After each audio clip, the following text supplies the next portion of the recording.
Çoğumuzun hedefleri var.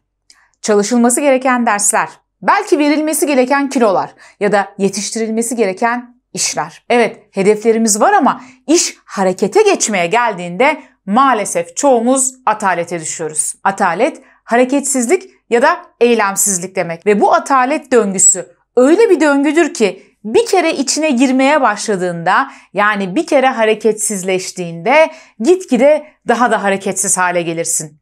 İşte bu atalet döngüsüne düşmemek için, motive olabilmek ve harekete geçebilmek için neler yapabiliriz? Bu hafta bu videoda bunu konuşacağız. Motive olmayı neden istiyoruz? Harekete geçmek için.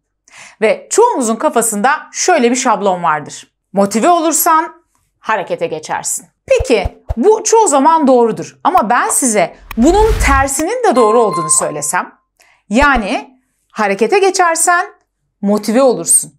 Dolayısıyla harekete geçmek için motive olmayı beklemeyin. Yani harekete geçeceğim ama motive olmayı bekliyorum. Başlayacağım ama motivasyonum yok.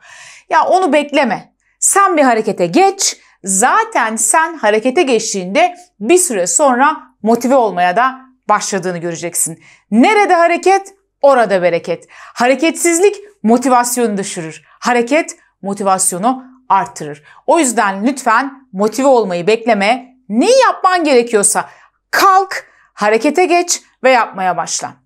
Bu durum bana Claude Pepper'ın güzel bir sözünü hatırlatır. Hayat tıpkı bisiklet üzerinde dengede durmaya benzer. Eğer durursan düşersin. O yüzden durma, pedalları çevirmeye devam et, kalk ve harekete geç. İnsanın her eyleminin temelinde ya haz almak ya da acıdan kaçınmak yatar. Dolayısıyla harekete geçtiğimiz zaman ya o şeyden haz aldığımız için ya da başka bir acıdan kaçınmak için harekete geçeriz. Örneğin bir öğrenciyi düşünelim. Ders çalışma davranışına baktığımızda bu davranışın altında ya haz almak vardır, yani öğrenci ya ders çalışmaktan haz aldığı için çalışıyordur ya da ders çalışmamanın sonuçlarından kaçmak, yani acıdan kaçınmak için ders çalışıyordur. Örneğin sınıfta kalmaktan kaçınmak gibi. Günlük eylemlerimizin, kararlarımızın çoğunun altında bu iki durum yatar. O zaman madem davranışın temelinde acıdan kaçınma ve haz alma var, bunun üzerine çalışalım. Harekete geçmek için bu ikisiyle ilgili neler yapabiliriz? Öncelikle önünüze bir kağıt, kalem alın ve kendinize şu soruyu sorun. Eğer yapmanız gereken şeyi şu an yapmazsanız bunun sonuçları ne olur? Yani gelecekte bununla ilgili ne gibi acılarla karşılaşırsınız? Bunun olumsuz sonuçları ne olur? Bunları yazın. Örneğin mevzu diyete başlamaksa, eğer diyete başlamazsam gelecekte daha da kilo alacağım. Belki şeker hastası olacağım. Belki damarlarım tıkanacak. Belki kıyafetlerimin içine sığamayacağım. Her neyse. Ya da mevzu ders çalışmaksa, örneğin üniversite sınavı için, istediğim bölümü kazanamam. İstediğim bölümü kazanamazsam mutsuz olurum. Belki bir sene daha çalışmak zorunda kalırım. Gibi gelecekle ilgili yapmamanız durumunda karşılaşacağınız acı sonuçları görselleştirin. Yani yazın. Bu acıları görselleştirmek daha da somutlaşacak ve bunlarla karşılaşmamak için, yani acıdan kaçınmak için harekete geçmek belki de daha da kolaylaşacak. Peki işin haz kısmı ile ilgili ne yapalım? O zaman kağıdın bir kısmında da şunu yazalım. Harekete geçmeye çalıştığınız bu eylemle ilgili haz veren ne olabilir? Yani bunun keyifli yanları ne olabilir? Biraz düşünürsek eminim en sıkıcı gibi görünen eylemlerin dahi keyif veren, haz veren kısımları bulunabilir. Bunları da düşünüp yine kağıt üzerine geçirebiliriz. Motivasyon için çok basit gibi görünen ama çok etkili bir diğer yol da özlü sözlerden destek almaktır. Gerçekten de bazı özlü sözler bizi harekete geçirmekte çok başarılıdır. Bunun için internette şöyle bir arama yap. Motive edici sözleri bul ve hoşuna giden, sana uygun olan, seni harekete geçireceğini düşündüğün sözlerin çıktısını al ve görebileceğin yerlere yapıştır. Ben de zaman zaman özlü sözlerden faydalanırım.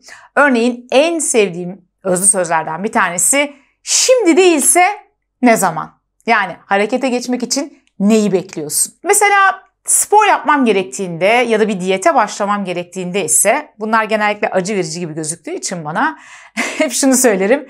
Acı yoksa kazanç yok. Bu sözle kendi kendimi motive etmeye çalışırım.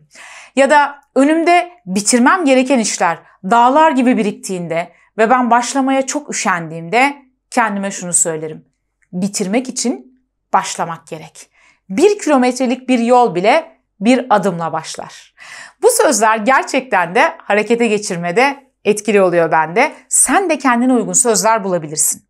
Sizin de kendi kendinizi motive etmek için kullandığınız özlü motivasyon sözleri varsa lütfen yorumlarda belirtin. Belki de bizim izleyicilerimiz de o yorumlardaki sözlerden kendilerine yeni bir motivasyon sözü bulabilirler. Özellikle zor koşullardan çıkmış ve başarıyı yakalamış, engeller karşısında pes etmemiş insanların gerçek başarı hikayelerini okudukça göreceksin ki onlar da bizim gibi sadece birer insanlar. Üstelik bazıları bizden çok daha zor koşullardalar.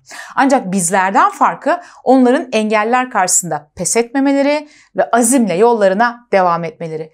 Bu insanların hikayelerini okudukça sen de içinde harekete geçme gücü bulabilirsin. Bununla ilgili olarak özellikle Mümin Sekman'ın Azmin Zaferi Hikayeleri, İnsan İsterse kitap setini öneririm. Burada çok sayıda gerçek yaşam hikayesi bulacaksın. Bunun yanı sıra benim kanalımda ilham veren gerçek hikayeler oynatma listesine de bakabilirsin. Bu oynatma listesine düzenli olarak gerçek başarı hikayelerini yüklüyoruz. Ne güzel demiş Shakespeare. Daha iyi, iyinin düşmanıdır. Bazen harekete geçmememizin sebebi mükemmel koşulları beklemektir, mükemmelliyetçiliktir. Halbuki mükemmel koşulları beklerken bir de bakarsın ki hiçbir şey yapamamışsın.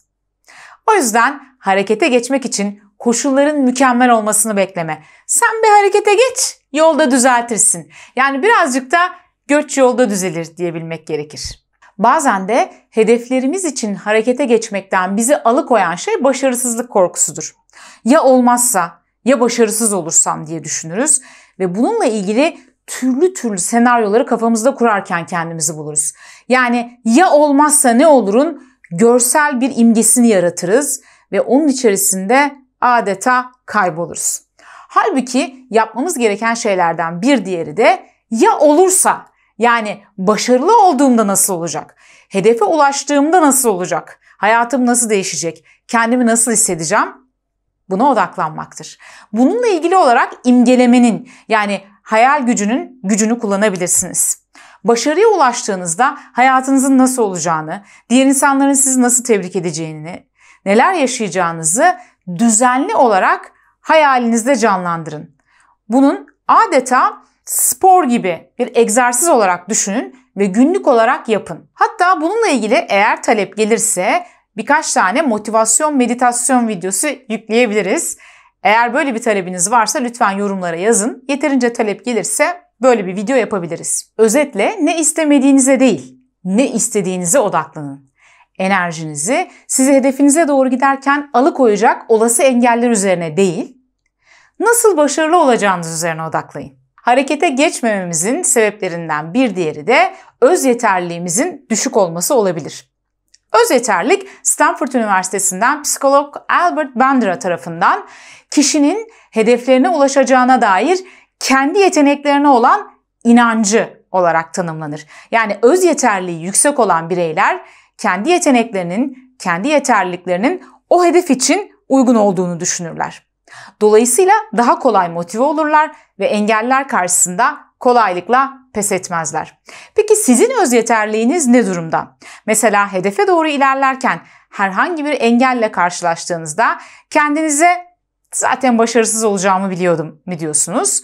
Yoksa engeller beni vazgeçiremez mi diyorsunuz? Bazen de etraftaki öğrenilmiş çaresizlik yaşayan ya da yaşamış insanların olumsuz söylemleri bizi hedefe doğru demotive eder. Yani diyelim ki sigarayı bırakmak istiyorsunuz. Yok ya bırakamazsın. O iş öyle kolay değil. Ya o iş olmaz çünkü ... diyerek teker teker o işin neden başarılamayacağına dair bahanelerini sıralarlar. Bu gibi insanları gördüğünüzde derhal koşarak uzaklaşmanızı öneririm. Onlara şöyle de söyleyebilirsiniz. Ya bir yol bul, ya bir yol aç ya da yolumdan çekil.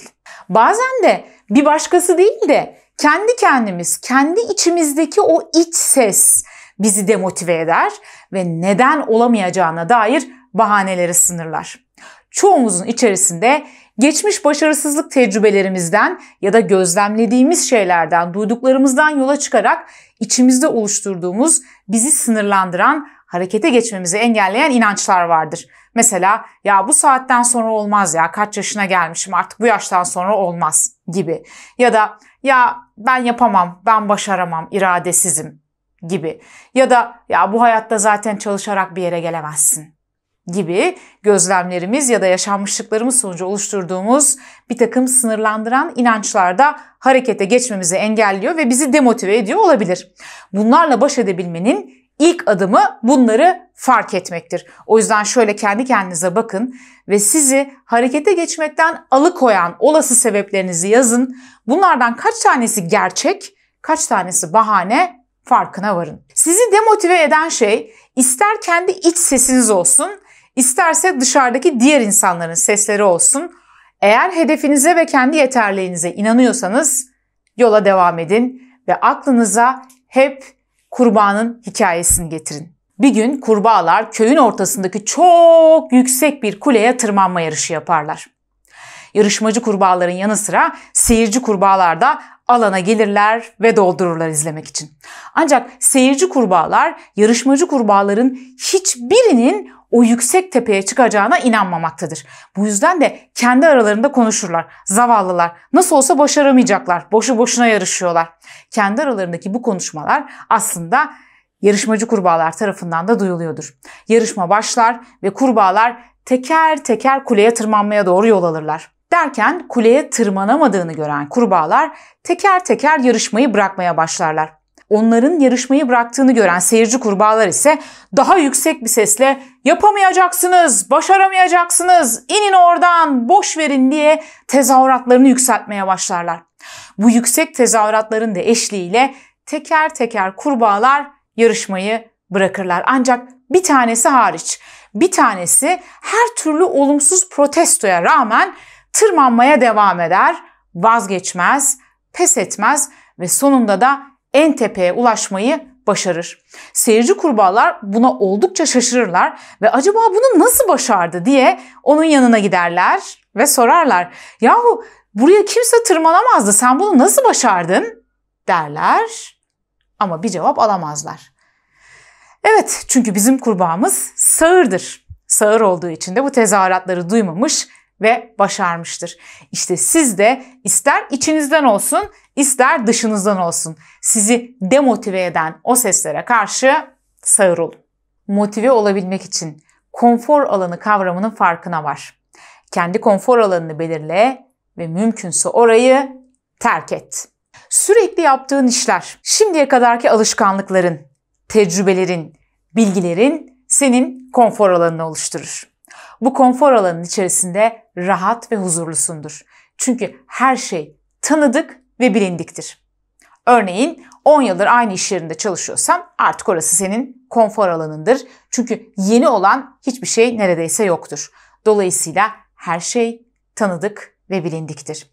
Ancak eğer bir hedefin varsa bu hedef büyük bir olasılıkla konfor alanının içinde değil, daha çok şuralarda bir yerdedir. İşte o hedefe ulaşmak için de şu an içinde bulunduğun bu konfor alanından çıkman gerekir. Yani yeni alışkanlıklar geliştirmen ve belki de şimdi yaptığın bazı şeyleri yapmaman gerekir. Yani değişmen ve gelişmen gerekir. Konfor alanından çıktığın an gelişim alanı dediğimiz bir alana gelirsin. Bu alan senin artık değişmeye ve gelişmeye başladığın, farklı şeyler yaptığın, yeni bilgiler öğrendiğin bir alandır. Dolayısıyla bu alanda çok fazla sayıda bilinmezlik vardır. Çünkü sen bu alana hakim değilsindir. İşte bu yüzden de bilinçaltın bundan rahatsızlık duymaya başlar. Çünkü bilinçaltı her zaman rutin bir hayat sever. Yani her şeyin tanıdık, bilindik olduğu, çok fazla belirsizliklerin olmadığı bir hayat ister. Ve sen halihazırda yaptığın alışkanlıkları geride bıraktığında, yeni şeyler yapmaya başladığında bilinçaltın buna direnir. Çünkü belirsizlik demek bir anlamda ölüm demektir onun için. Seni bu belirsizlik dünyasından daha bilindik, daha güvenilir olan konfor alanına çekmeye doğru çalışır. Bunun için de sana çeşitli bahaneler türetir. Diyelim ki sigarayı bırakmak gibi bir hedefin var.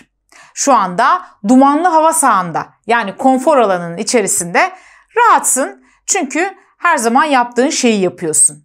Ancak her zaman yaptığın şeyi yapmayıp bir kenara bıraktığında, yeni alışkanlıklar geliştirdiğinde, yani sigarasız hayata başladığında konfor alanından çıkıp gelişim alanına geçmeye başlıyorsun.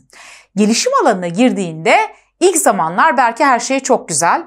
Fakat bir süre sonra bir de bakıyorsun ki bilinçaltın çeşitli bahaneler üretmeye başlamış. Ya içen de ölüyor, içmeyen de ölüyor ya. İçebiliriz aslında ya. Ya bir taneden bir şey olmaz. Ya da ya benim ninem de içiyordu, 90 yaşında öldü ya.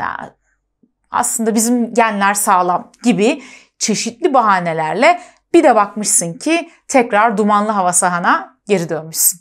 Peki ama madem benim beynim, benim bilinçaltım beni hayatta tutmak üzerine çalışıyor, neden beni tekrar sigaraya başlatıyor? Çünkü senin bilinçaltın sigara ile ilgili değil de daha çok rutinleşmiş, bilindik şeylerle ilgili alanı güvenli alan diye düşünüyor ve o yüzden de seni tekrar alışkanlıklarına geri çekmeye çalışıyor. İşte hayatında herhangi bir hedef için yeni bir adım attığında bil ki İlk zamanlar biraz zorlu geçebilir. Çünkü bilinçaltın seni tekrar geriye çekmek için çalışacaktır. Ancak bu süreçte bunun farkında ol ve şu anda evet böyle bir direnç gösteriyor bilinçaltın buna.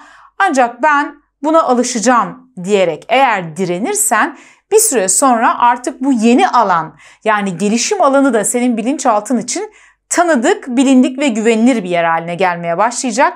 Ve sen artık daha rahat etmeye başlayacaksın. Ama bunun için o kritik süreyi aşabilmen gerekiyor. Yani sözün özü, harekete geçmek için önce konfor alanını fark et ve bu alandan çık dışarı. Motivasyon için kendi kendinizi ödüllendirmeyi unutmayın. Hedeflerinize doğru ilerlerken köşe başlarında kendinize minik ödüller verin. Kendinizle yaptığınız içsel konuşmaları olumluya doğru çevirin ve kendi kendinizle gurur duyun. Bakın, kendi kendimize yaptığımız o içsel konuşmalar da motivasyon üzerinde çok etkilidir. Bu konuşmaları nasıl pozitife çevirebileceğinizle ilgili bir videom var. Bu videonun linkini aşağıya koyacağım. İç sesle ilgili kendini yargılıyor musun? İç sesin ne diyor videomda? Bunun detaylarını anlatıyorum. Eğer bu videoyu sonuna kadar izlediysen harikasın. Yani bu bile seni motive etsin. Çünkü en azından motive olmak için bir adım attın ve bu videoyu sonuna kadar izledin. Şimdi daha fazlasını yap ve kişisel gelişim ve psikoloji ile ilgili videolar yüklediğim kanalıma abone ol. Bildirim zilini de aç ki ben de motive olayım.